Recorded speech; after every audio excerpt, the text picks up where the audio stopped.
Carol कहती है कि ये मेरा हस्बैंड है। यहाँ पर फिल का झूठ पकड़ा गया। तभी फिल सबको सरप्राइज बोलता है और गाड़ी से बाहर निकलता है और कहता है कि तुम लोग नहीं समझोगे, मैं सभी के साथ मजाक कर रहा था। गेल को विश्वास नहीं हो रहा था कि फिल ने उससे झूठ बोला कि यहाँ पर उसके अलावा कोई और है ही नहीं। फिल उन सभी को समझाने की बहुत कोशिश करता है कि वो उन सभी के साथ मजाक कर रहा था यार, पर फिल की बातों पर किसी को भरोसा नहीं होता। फिल कैरोल से कहता है कि मैंने तुमसे शादी की है यार, मैं तुमसे झूठ क्यों बोलूँगा।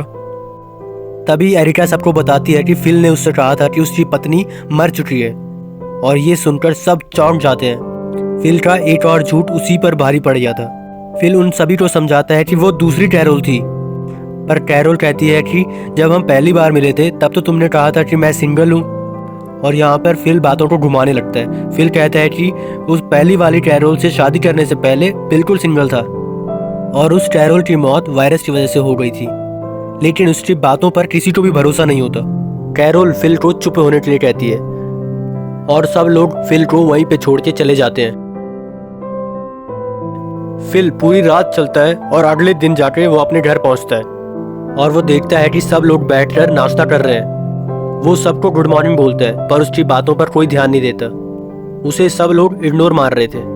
वो सबसे कैरोल के बारे में पूछता है, पर जब कोई जवाब नहीं देता तो वो समझ जाता है कि ये लोग मुझे इग्नोर कर रहे हैं, और वो सबके पास जाकर उन्हें ढूंढने लगता है। इससे भी कुछ नहीं होता तो वो कहता है कि वो मजाक कर रहा था, और किसी का जवाब ना पाकर वो अपने घर चले जाता है जहाँ कैरोल होती है, और कैरोल को कहता है कि मुझे तुमसे बात करनी है।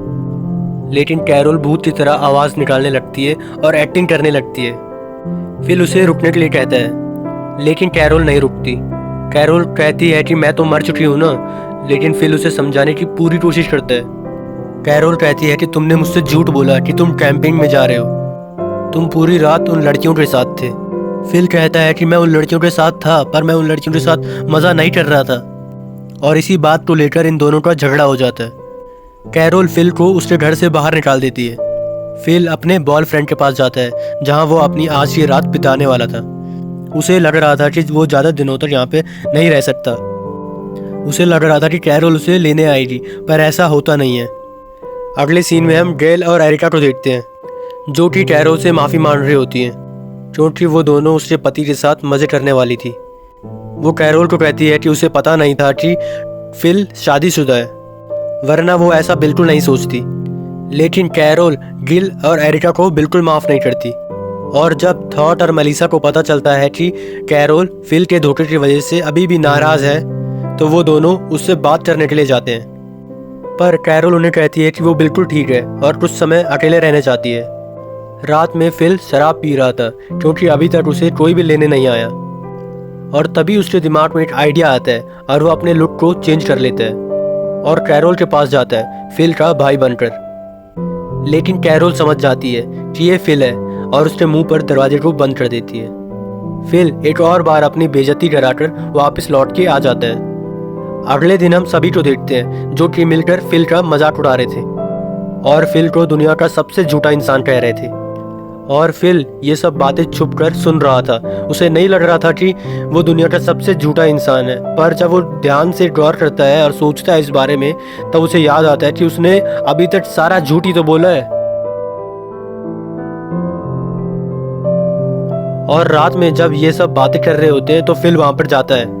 पहले तो फिल की बात कोई सुनना नहीं चाहता, पर फिल उन्हें मजबूर कर देता है अपनी बात सुनने के लिए। वो एक एक करके सबसे माफ़ी मांगता है। वो थॉट से माफ़ी मांगता है और उन दोनों लड़कियों से माफ़ी मांगता है, अपनी वाइफ से माफ़ी मांगता है, सबसे माफ़ी मांगता है। फिल मेलिसा से भी माफ़ी मांगता है और कहता है मैं जनसंख्या बढ़ाने के लिए तुम्हारे साथ मज़ा नहीं करना चाहता था, मैं तुम्हें पसंद करता हूँ इसलिए तुम्हारे साथ मज़ा करना चाहता था। और लास्ट में फिल कैरोल से माफ़ी मांगता है और कहता है कि मैंने तुमसे हमेशा झूठ कहा है। शादी वाले दिन भी मैंने तुमसे झूठ कहा था। मैंने झूठ कहा था कि मैं तुमसे शादी करना चाहता था।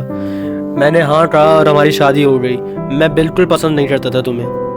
और वो कैरोल से हर उस झूठ के लिए माफ़ी मांगता है जो कि उसने कैरोल से कहा था, और वहाँ से चले जाता है अपने गैरेज में। और जब वो अपने बॉयफ्रेंड के साथ बातें कर रहा होता है तभी वहाँ पर कैरोल आती है, जो कि फिल से डिवोर्स लेना चाहती थी। पहले तो फिल मना कर देता है, पर कैरोल के कहने पर वो उन डिवोर्स पेपर पर सिग्नेचर कर देता है।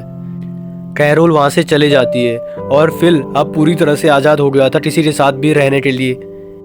फिल और कैरोल सभी को अपने डिवोर्स के बारे में बताते हैं। गेल और एरिका को पता चलता है कि फिल की शादी केवल 3 हफ्ते पहले हुई थी। अब फिल और कैरोल अलग हो गए थे तो गेल और एरिका फिल को एक मौके के रूप में देख रही थी। अब वो देख रही थी कि फिल पूरी तरह से आज़ाद है, अब हम फिल के साथ मज़ा कर सकते हैं। अब फिल पूरी तरह से आज़ाद था और गेल और एरिका फिल को एक नए मौके के रूप में देखते हैं और फिल तो चाहता ही ये था। तो फिल के दिमाग में कुछ नए प्लान बनने लगते हैं और गेल और एरिका के दिमाग में भी कुछ नए प्लान बनने लगते हैं और ये एपिसोड यहीं पे ख़त्म हो जाता है।